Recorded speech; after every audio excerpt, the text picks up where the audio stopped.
Praise the lord. July 5వ తేదీ 2025. ఈరోజు దేవుని వాగ్దానము. చూడుము, నా అరచేతుల మీదనే నిన్ను చెక్కియున్నాను.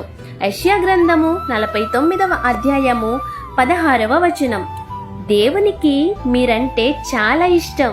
మీరు దేవుణ్ణి పట్టించుకున్నా పట్టించుకోకపోయినా దేవుడు మిమ్మల్ని పట్టించుకుంటూ మీతోనే ఉంటారు. మీరు ఆయన కోసం ఆలోచించకపోయినా ఆయన మీకోసం ఆలోచిస్తూనే ఉంటారు. మీరు దేవునికి చాలా విలువైన వారు. ఆయన మిమ్మల్ని ప్రత్యేకంగా ఆయన చేతులతో చేసుకున్నారు. మనుషులు మిమ్మల్ని వదిలేసినా ఎన్నడూ మిమ్మల్ని విడిచిపెట్టే దేవుడు కాదు. మరి ఇటువంటి దేవుని ప్రేమను కలిగి ఉన్న మీరు ధన్యులు. కాబట్టి ఈ వాగ్దానం మీ జీవితంలో నెరవేరాలని కోరుకుంటూ దేవుని సువార్త పరిచర్యలో మీ సహోదరి. ఆమేన్. God bless you.